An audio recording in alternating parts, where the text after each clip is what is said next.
बताए।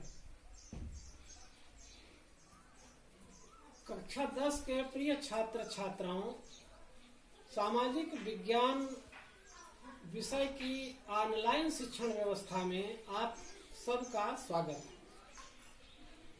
आज हम आपको भारतीय न्यायपालिका के बारे में जानकारी प्रदान कर रहे हैं। कृपया ध्यान से सुनें। भारत में 3 प्रकार की न्यायपालिका है। पहला है सर्वोच्च न्यायालय, दूसरा है उच्च न्यायालय और तीसरे हैं जनपद न्यायालय। सर्वोच्च न्यायालय वो नई दिल्ली में स्थित है, जो कि पूरे देश में एक है। उच्च न्यायालय हर प्रदेशों में स्थित हैं। प्रदेश के मुख्यालयों में, हर प्रदेश की राजधानियों में है। और जनपद न्यायालय हर जिलों में है। तो सबसे पहले हम आपको सर्वोच्च न्यायालय के बारे में बताते हैं। कृष्णा स्वामी अय्यर के अनुसार भारतीय सर्वोच्च न्यायालय विश्व के सभी सर्वोच्च न्यायालयों की तुलना में ज्यादा शक्तिशाली है।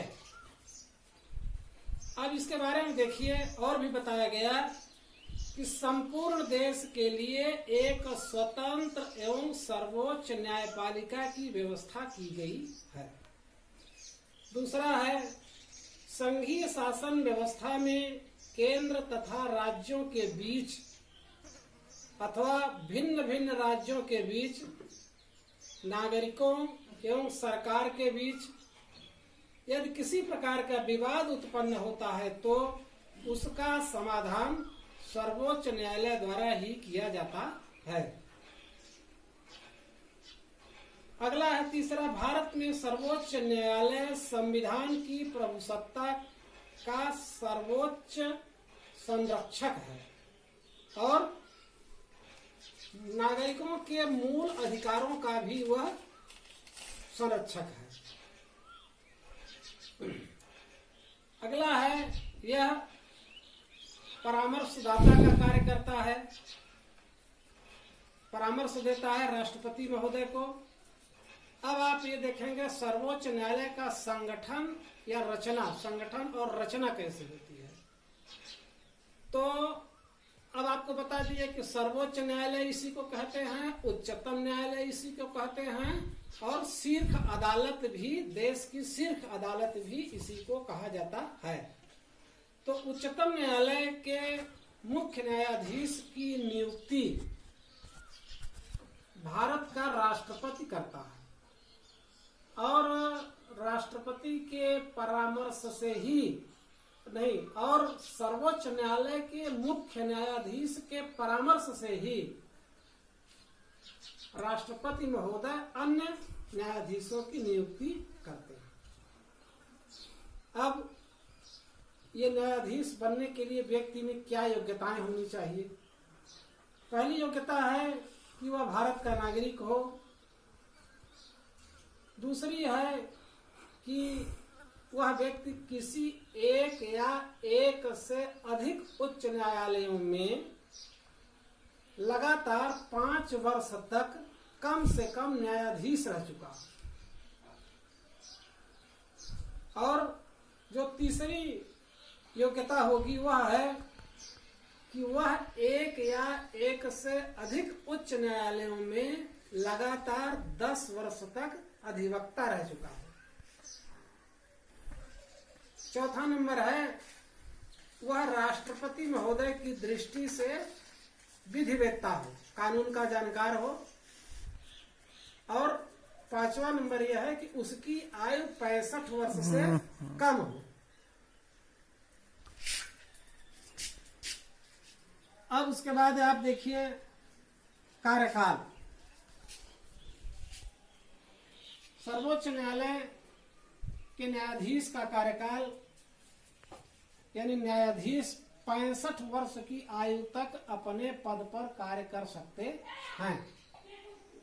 और इस बीच में भी यदि यह त्यागपत्र देना चाहते हैं तो राष्ट्रपति महोदय को अपना लिखित त्यागपत्र दे सकते हैं और अपने पद से निवृत्त हो सकते हैं। अब आप देखिए कि इनको वेतन कितना मिलता है। तो सर्वोच्च न्यायालय के मुख्य न्यायाधीश को 2,80,000 रुपए मासिक वेतन और अन्य न्यायाधीशों को 2,50,000 रुपए मासिक वेतन मिलता है। इसके अतिरिक्त निःशुल्क आवास, सुसज्जित भवन, स्टाफ कार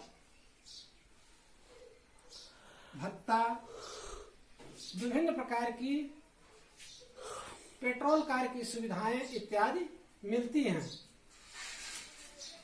आगे थोड़ा सा यह देख लीजिए कि सर्वोच्च न्यायालय की शक्तियां क्या हैं या इनके कार्य क्या हैं। तो संक्षेप में हम आपको बताते हैं सर्वोच्च न्यायालय की शक्तियां और कार्य, और डिटेल में इसको बाद में बताया जाएगा कि इसका डिटेल क्या है। सर्वोच्च न्यायालय के पास प्रमुख शक्तियां देखिए निम्नलिखित हैं। पहला है कि उसको प्रारंभिक क्षेत्राधिकार प्राप्त है। दूसरा है सर्वोच्च न्यायालय को अपीलीय क्षेत्राधिकार प्राप्त है। और तीसरा, सर्वोच्च न्यायालय भारत के नागरिकों के मूल अधिकारों का रक्षक है।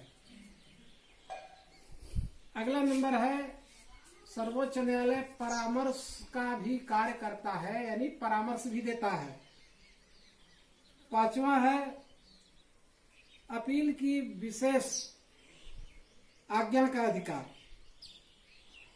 अगला नंबर है कानूनों की वैधता पर निर्णय देने का अधिकार है इसे।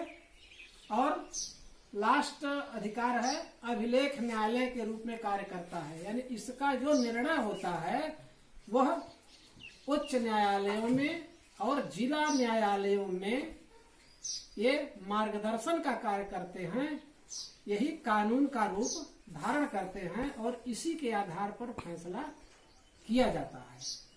तो हम आज आपको सर्वोच्च न्यायालय के संगठन,